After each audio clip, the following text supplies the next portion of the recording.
দুপুরবেলা খাওয়া দাওয়া করবো। আজকে কি মেনু করেছি চলুন আপনাদের সাথে একটু শেয়ার করি। আজকে করেছি সিম ভাজি রসুন দিয়ে, তারপর করেছি জলপাইয়ের টক। আপনারা ভাবছেন আজকে জলপাই পেলাম কিভাবে? কারণ হচ্ছে জলপাই তো শেষ হয়ে গেছে। এটাই তো ম্যাজিক। আসলে কি বলেন তো, আমি টকের তরকারি খেতে ভীষণ পছন্দ করি।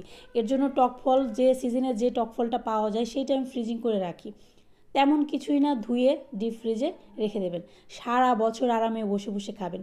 তারপর আপনার বাসায় যখন আত্মীয় স্বজন আসবে, সিজন ছাড়া জলপাইয়ের টক খাবেন, সবাই বলবো এ বাবা এ জলপাই কোথায় পেলো, কারণ এখন তো জলপাইয়ের সিজন না, এটাই হচ্ছে ম্যাজিক। এভাবে আমি সব ধরনের জিনিসই ডিপ ফ্রিজে ফ্রিজিং করে রাখি। তো এখন মাংসের তরকারি রান্না করেছি আজকে, এত সুন্দর হয়েছে কালারটা এবং খেতেও বেশ ভালো হয়েছে। গরম গরম ভাত, মাংসের ঝোল, সিম ভাজি আর হচ্ছে টকের তরকারি। এই হচ্ছে আমাদের আজকের দুপুরের খাবার মেনু যেমনই হোক, আমার কাছে তো মাংস হলে আর কিছুই লাগে না। এরকম যদি ফাটাফাটি একটা আইটেম দুপুরের খাবারের মেনুতে রাখা যায়, তাহলে আমার একটাতেই খাওয়া হয়ে যায়।